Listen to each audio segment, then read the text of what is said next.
한국인들은 아주 큰 착각 속에 살고 있습니다. 한글은 사실 중국의 한자와 일본어 표기법에서 파생된 단순한 음성 기록 수단일 뿐입니다. 페루에서 온 언어학 천재, 옥스퍼드 언어학 수업 첫날 그녀는 이렇게 선언했습니다. 강의실은 일순간 얼어붙었고 파울로 교수의 얼굴에는 짙은 침묵이 내려앉았습니다. 그리고 교수는 단 한 문장으로 반격했습니다. 그렇다면 한글이 정말 그렇게 보잘것없는 문자라는 걸 직접 증명해 보세요.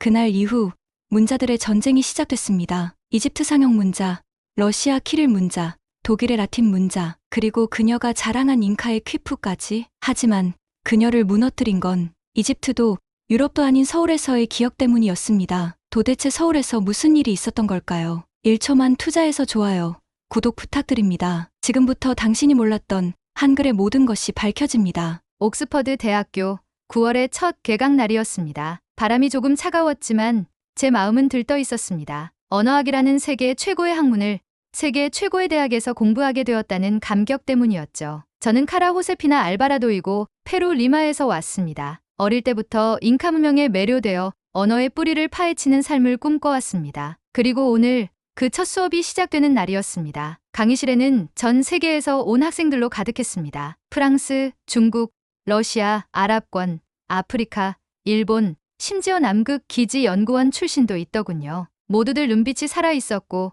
자신만의 언어 철학을 품고 있는 듯했습니다. 그리고 마침내 문이 열리고 파울로 교수님이 등장하셨습니다. 언어학계에서 문자 철학의 대부로 불리는 분이셨기에 모두 숨을 죽이고 첫마디를 기다렸습니다. 그런데 교수님이 처음으로 꺼낸 말씀이 모든 이의 예상을 완전히 뒤엎었습니다. 여러분, 제가 말하겠습니다. 세계에서 가장 위대한 문자는 바로 한글입니다. 정적이 흘렀습니다. 모두가 눈을 동그랗게 뜨고 교수님을 바라보았죠. 일본 출신의 히로시 씨는 자리에서 몸을 들썩였고 이집트 출신의 사미르 씨는 노트를 급히 넘기며 뭔가를 찾고 있었습니다. 독일 출신의 아니카 씨는 고개를 갸웃했고 저도 모르게 작게 중얼거렸습니다. 무슨 말씀이시죠? 한글이요? 교수님은 한치의 망설임도 없이 말을 이으셨습니다. 이제부터 우리는 인류가 만들어낸 모든 문자의 본질을 탐구할 것입니다. 그리고 그 여정의 기준이 될 문자는 바로 한글입니다. 저는 더는 참을 수 없었습니다. 손을 번쩍 들었고 교수님께 정중히 여쭈었습니다. 교수님의 의견을 저는 존중합니다. 그러나 제 생각엔 퀴프가야말로 인류 문자의 정수라고 생각합니다. 왜냐하면 교수님은 제 말을 막지 않으셨습니다. 오히려 반가워하시는 눈치였습니다. 좋습니다. 알바라도 씨. 이번 학기의 프로젝트 주제는 결정됐군요. 세계 최고의 문자란 무엇인가? 여러분은 각자 자신이 옳다고 믿는 문자를 대표해 그 위대함을 증명해 주십시오. 그 순간 강의실 전체가 술렁였습니다. 이건 단순한 수업이 아니라 문자들의 토론장이자 자존심을 건 무대가 된 것이었습니다. 러시아 출신의 드미트리 씨는 키릴 문자의 정치 철학을 이야기했고 온린 씨는 한자의 시각적 철학에 대해 설레는 눈빛으로 말했습니다. 저마다 자국 문자를 대표하는 경쟁자들이 된 것이죠. 그리고 저도 결심했습니다. 잉카의 영혼이 담긴 매듭 문자, 퀴프를 이 무대에 다시 세우겠다고요. 이것은 단순한 발표가 아니라 문자의 생존을 건 역사적 복원이었습니다. 그렇게 옥스퍼드의 작은 강의실은 세계 문자들의 전쟁터가 되어버렸습니다. 수업이 끝난 뒤에도 학생들은 삼삼오오 모여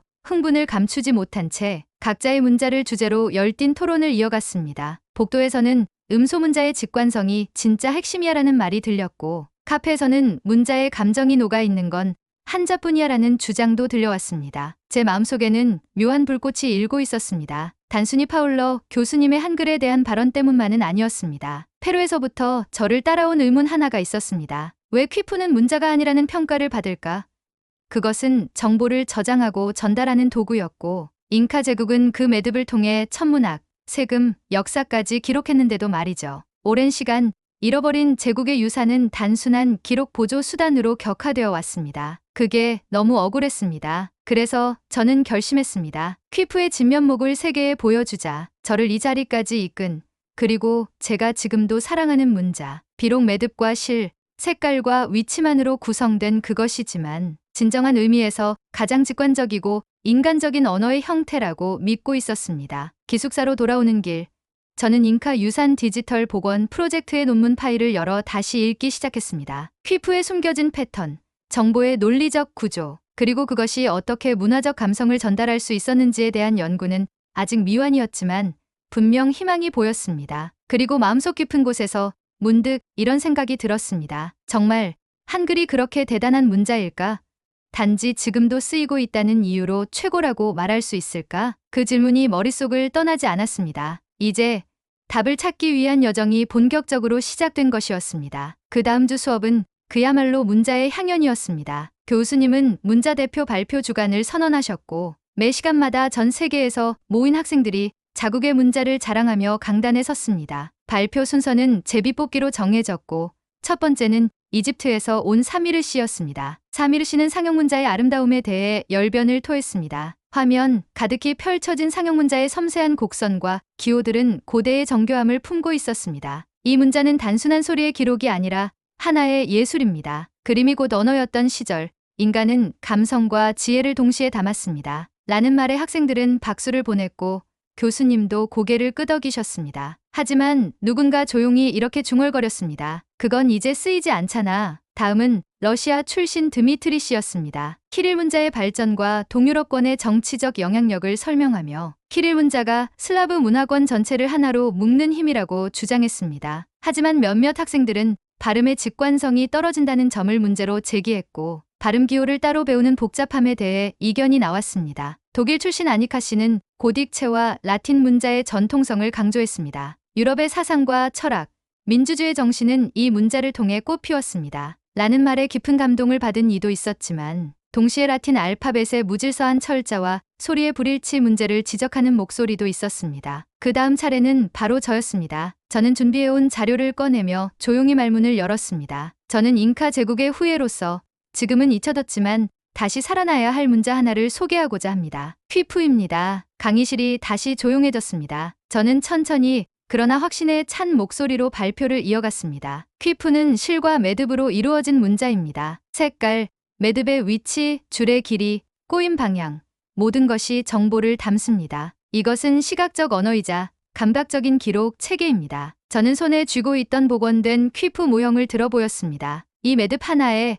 한 마을의 세금 정보가 들어 있습니다. 이 색깔의 조합은 곡물 수확량을 의미합니다. 심지어 수학적 개념까지도 구현 가능합니다. 이것은 단순한 암호가 아니라 완전한 정보 시스템입니다. 몇몇 학생들이 감탄을 금치 못했고 교수님도 의자에 기대 앉아 고개를 끄덕이셨습니다. 저는 덧붙였습니다. 현재 퀴프 복원 프로젝트는 디지털 AI와 접목되어 정보 해독이 시도되고 있습니다. 아직은 초기 단계지만 이 문자는 언젠가 다시 살아날 수 있습니다. 아니, 반드시 살아나야 합니다. 그 순간 조용하던 강의실에서 프랑스 출신의 알리스 씨가 손을 들었습니다. 카라 씨, 매듭으로 정보를 담는다는 건 흥미롭지만 그걸 사람들이 실제로 쓸 수 있을까요? 실용성이 없다는 비판은 어떻게 생각하시나요? 저는 망설이지 않았습니다. 그건 지금 우리가 쓰는 문자들이 산업사회에 맞춰 최적화된 방식이기 때문입니다. 하지만 퀴프는 인간의 손으로, 감각으로, 기억으로 작동하는 문자입니다. 전자기기 없이도 지식을 전수할 수 있었던 놀라운 체계죠. 인류의 다양성과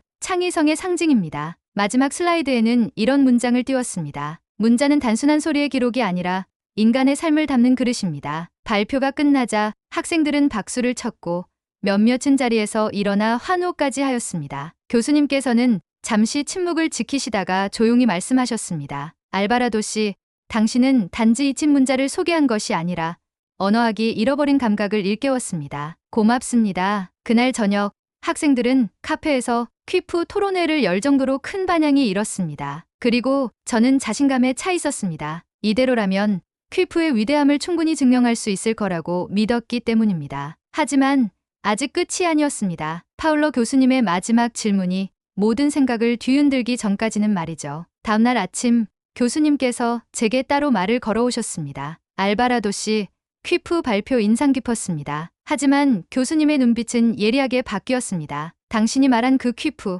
지금 누가 쓰고 있습니까? 그 질문은 마치 가슴을 꿰뚫는 듯했습니다. 저는 말문이 막혔습니다. 누구도 실제로 퀴프를 일상에서 쓰고 있진 않았기 때문이죠. 교수님은 조용히 덧붙이셨습니다. 언어는 살아있어야 합니다. 지금 누군가가 쓰고 있어야 진짜 문자입니다. 제 안의 자부심이 처음으로 흔들리기 시작한 순간이었습니다. 파울러 교수님의 질문은 저를 끝없는 생각의 미로로 밀어 넣었습니다. 그 퀴프, 지금 누가 쓰고 있죠? 단순한 한 문장이었지만 그 안에는 수천 년의 역사와 문자의 존재 이유, 인간의 기억과 소통 방식에 대한 모든 철학이 녹아 있었습니다. 저는 침묵할 수밖에 없었습니다. 아무리 퀴프가 정교하고 아름다운 체계라 해도 그것이 살아있는 문자가 아니라는 현실은 부정할 수 없었습니다. 지금 이 순간에도 수백만 명이 문자로 대화하고 공부하고 사랑을 표현하며 삶을 이어가는 그 현장에서 퀴프는 존재하지 않았습니다. 그날 이후로 저는 괴로움 속에서 지냈습니다. 잠을 설쳤고 퀴프 복원 프로젝트의 자료를 다시 뒤적이며 혹시 잊힌 마을에서 아직 쓰고 있는 곳이 있을지도 모른다는 희망을 품어보기도 했습니다. 하지만 모든 검색 결과는 학술적 기록에 불과했습니다. 그러던 중 파울로 교수님께서 새로운 과제를 내셨습니다. 이제부터는 문자의 생명력을 주제로 각자 한 문자에 대한 사례 조사를 해오세요. 실제 그 문자가 어떻게 살아 숨쉬고 있는지를 증명해야 합니다. 저는 직감적으로 느꼈습니다. 이제 퀴프로는 더 나아갈 수 없다고요. 그때 머릿속을 스친 건 교수님의 선언이었습니다. 세계 최고의 문자는 한글입니다. 그 말을 처음 들었을 땐 인정하고 싶지 않았습니다. 하지만 이번엔 오히려 마음이 끌렸습니다. 도대체 왜 그토록 확신에 차 있었을까? 무엇이 한글을 살아있는 문자로 만드는 걸까? 그 해답을 찾기 위해 저는 서울로 가는 교환학생 프로그램에 지원하게 되었습니다. 한국어는 전혀 몰랐지만 한글이라는 문자의 진면목을 직접 경험해보고 싶었습니다. 문법이나 구조보다 그 문자가 사람들과 어떻게 연결되고 있는지를 알고 싶었기 때문입니다. 9월의 서울, 인천국제공항에 첫 발을 디딘 순간부터 문화 충격이 시작되었습니다. 공항 안내판부터 자판기, 버스 노선도, 심지어 카페 벽에 적힌 메뉴까지 모든 것이 한글이었습니다. 글자가 보이고 그 안에서 질서와 조화를 느꼈습니다. 알파벳이나 한자와는 또 다른 시각적 정돈이 있었습니다. 공항버스를 타고 시내로 들어가는 길, 안내 방송이 한국어와 영어로 번갈아 나왔습니다. 그런데 이상하게도 영어보다 한국어가 더 정갈하고 명확하게 들렸습니다. 왜일까요? 발음이 규칙적이고 억양이 균형 잡혀 있어서였을까요? 저는 창밖을 보며 조용히 혼잣말했습니다. 이 문자는 무언가 다르다. 서울대학교의 언어학과에 배정된 후 제 일상은 한글과 함께 흐르기 시작했습니다. 수업 교재는 물론 교수님이 적은 칠판의 글씨, 도서관에서 읽는 연구 논문, 심지어 기숙사 엘리베이터 안의 안전 안내문까지 모든 것이 살아있는 글자였습니다. 그건 단순히 어디에나 있다는 의미가 아니라 모든 상황과 맥락에 맞춰 진화하고 있다는 뜻이었습니다. 며칠 뒤 교수님과 함께 수업을 듣던 학생들과 식당에 갔을 때 일이었습니다. 밥상이 차려지고 반찬이 쫙 깔리자 저는 놀랐습니다. 저마다 다른 접시, 색깔, 향기, 맛. 그런데 아무도 혼란스러워하지 않았습니다. 모든 사람이 자연스럽게 숟가락과 젓가락을 들어 음식을 골라 먹었습니다. 그 모습이 마치 한글 같았습니다. 다양한 글자가 조화를 이루며 문장을 완성하는 것처럼요. 단순히 기능적인 문자 이상이었습니다. 국민 모두가 읽고 쓰고 공유하며